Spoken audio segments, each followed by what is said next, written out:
Welcome back to the WHTC Morning News program for this Tuesday, May 19th. I'm Gary Stevens.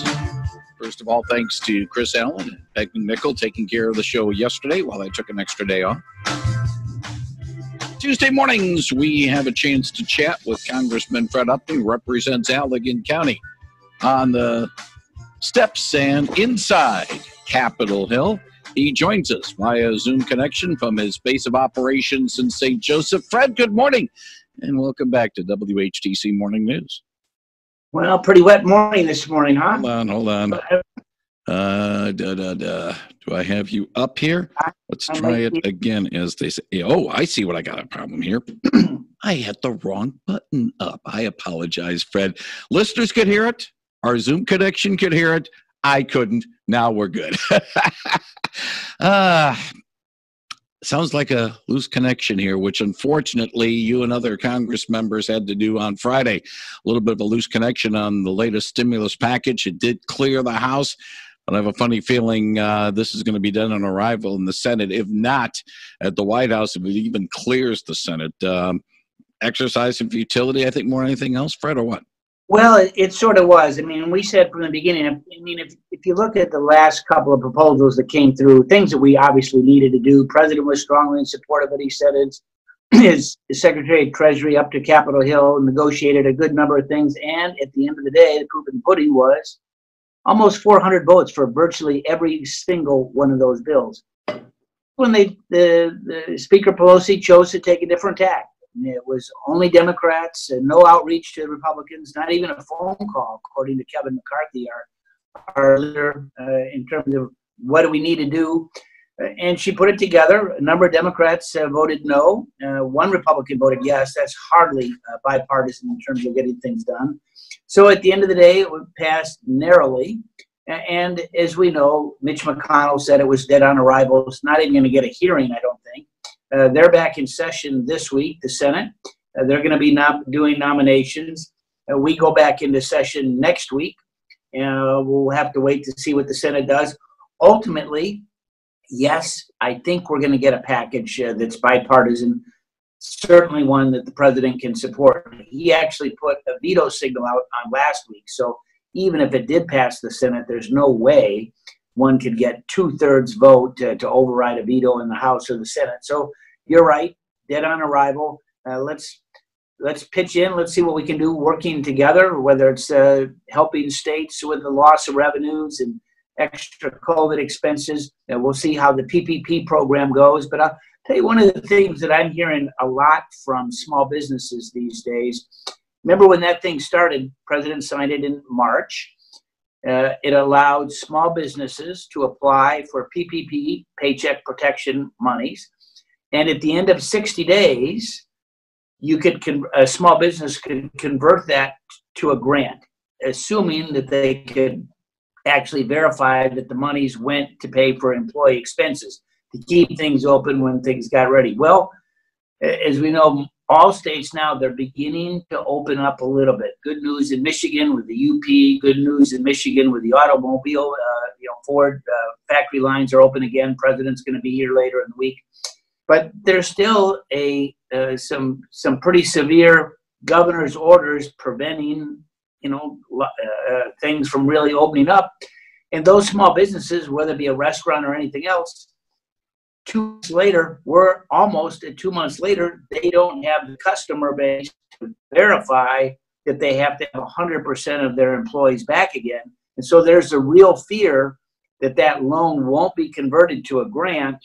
And a number of us are looking at a bipartisan proposal to allow for flexibility to say, look, if the governor still has that stay-at-home order to a large degree, we need to be flexible and extend that timeline so that we don't really smack the dickens out of some of these small businesses.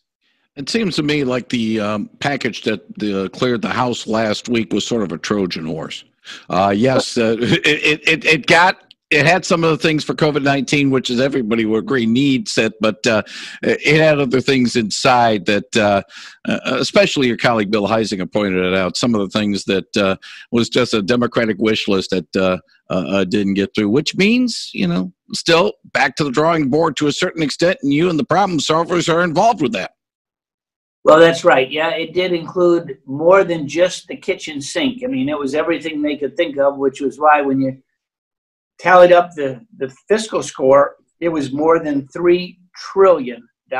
There's never been a bill, never been a bill on the House floor that's been $3 trillion. I think the record was maybe 1.5 when we did a continuing resolution, and it was bipartisan. It was in essence level funding, but yeah, there was everything in there. No amendments were allowed. Remember, this didn't go through any committee. They popped it. I think Wednesday they said, "Here's 1,800 pages. You can take a look at it."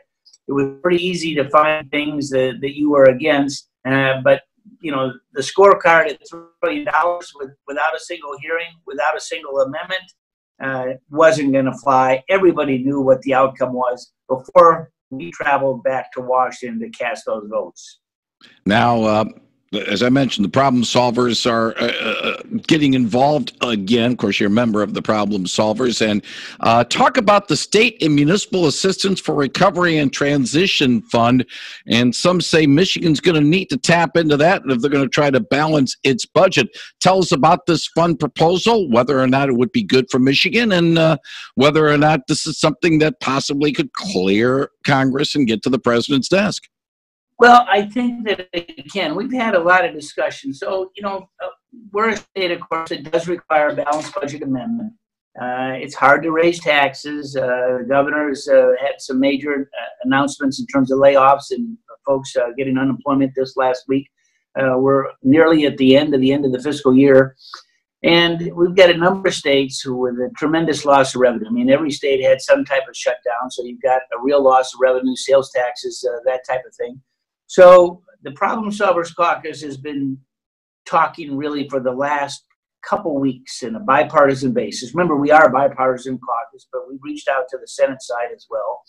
A lot of serious discussions about what can we do to help our states and our local units of government, because sometimes those governors are so tough that they're not allowing any money to come down to the local county or the city level. So what can we do if it's tied to COVID and it's tied to actual revenue loss? And so we've worked on a proposal. We've got some pretty big restrictions. If anybody's watched this issue for a while, of course, the poster child of bad things is the state of Illinois with their pension program that's been running broke for a long time. Well, we've got safeguards there to make sure that none of the money goes for past pension problems, I guess you could say. But we really split the money into what I call a fair formula. No politics. It's based on population. It's based on COVID-19 expenses. It's based on lost revenue. Those three factors are in essence it. 2/3 of the money goes to the states. 1/3 goes to the local governments. Provisions so that the states can't reach back and take that money back from the community and penalize them, which there was some fear that was going to happen. And so we have been talking. It's a proposal now before the Problem Solvers Caucus. We're working with the White House. They're very well aware of what we're up to. We're working with the governors. We're working with NACO, National Association of Counties, because we're going to have real issues across the country. And we think that this is a pretty solid plan, obviously bipartisan. In some big states like Texas and others, all of a sudden they're on board knowing that the energy industry has really decimated their revenues. Again, they have a balanced budget. They don't have an income tax. They're, desperate for help. And, for us in Michigan, the deficit looks like, I talked to Eric Nesbitt last week, one of our fine state senators. We're expecting deficits here in Michigan probably in about a $3 billion range. So that's pretty tough to recover, particularly knowing that we're now closing in on the end of the fiscal year. Yeah, it's going to be tough sledding for some states as they get going after COVID-19 19 and some of the restrictions as well. Fred Upton, as always, we appreciate your thoughts on some of the things going on in Washington. Wish you and the family well over the next week. And if all goes well, the day after Memorial Day, we'll have another chat and hopefully another step forward in trying to get back to some sense of normalcy after what we've gone through over the last couple of months. Sure hope. No parade this year. Yeah, no parades this year, unfortunately. Fred, thank you very much on 99.7 and 1450 WHTC.